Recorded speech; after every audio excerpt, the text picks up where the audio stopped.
আমাকে বলছে মুজাফফর বিন মুহসিন সাহেব, আর কতদিন আকীদার বক্তব্য দিবেন, আর কতদিন মানহাজের কথা বলবেন, কি করতে হবে? তো বলছে যে রাজনীতি কখন করবেন, মন্ত্রী কখন হবেন, রাষ্ট্রপতি কখন হবেন? আমি বললাম যে আপনারাই হন, কিন্তু হয়ে দেখা দেন। 16টা বছর ক্ষমতায় থেকে পালানোর জন্য 45 মিনিট টাইম পাইনি, এই মন্ত্রিত্বের কি দল? বুঝেননি কথা? এই নেতা কর্মীদের কি অবস্থা, দলেরই বা কি অবস্থা, গোটা দেশ হাহাকার। কি করলেন আপনারা মন্ত্রী হয়ে, এমপি হয়ে? আমাকে কেন বলছেন? আপনারা করেন। আর একটা দল শরীরে সব তাড়ানো নাকি কাজ। বৃদ্ধ একটা মহিলাকে, অসুস্থ সেই মানুষটাকে চিকিৎসার জন্য নিয়ে যাবে, এটাই পারল না বিএনপি দলটা। কত উপকারী দল, চিন্তা করেন। এই মানুষটাকে চিকিৎসার জন্য নিয়ে যাবে, সেই আন্দোলন করে পারেনি।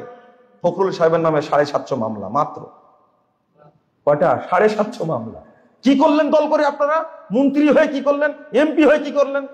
জামাত ইসলামের ভাইরা রাজনীতি করে এমন একটা পরিবেশ তৈরি করলেন, ডাগা ডাগা নেতাদের প্রকাশ্যে ফাঁসি দিয়ে দিল। দুনিয়া শেষ, আখিরাত শেষ। রাজনীতি করে কামরুজ্জামানের মতো নেতা তৈরি করেন, দেখি পারেন কিনা। সাইদি সাহেবের কাছে থেকে দেখা, একসঙ্গে 3 মাস 22 দিন ছিলাম। লম্বা 60 একজন মানুষ, 80 বছরের একজন বৃদ্ধ মানুষ জেলখানার মধ্যে বন্দি করেছে, 13টি বছর পোষায় মারছে। শেষে ইঞ্জেকশন পুশ করে শেষ করে দিল। কিছুই করতে পারেনি, কিছুই করতে পারেন। তা আপনারাই কিছু করতে পারেননি, তা আমরা কি করব? আমরা তো কিছুই না। আমরা কি রাজনীতি বুঝি? আপনারাই করেন একটু, আমরা একটু দেখি, শান্তিতে থাকতে দেন, তাহলেই হলো। আপনি কিন্তু মন্ত্রী হন, বুঝান এখন দেখি, হেফাজতকে বুঝান।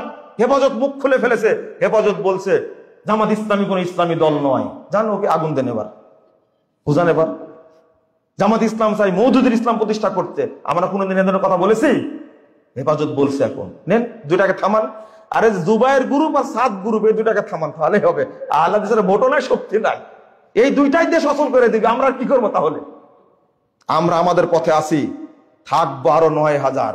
নূহ আলাইহিস সালাম ছিলেন 950 বছর, আমরা 9000 পর্যন্ত টার্গেট আছে আমাদের। এই পথে থাকবো।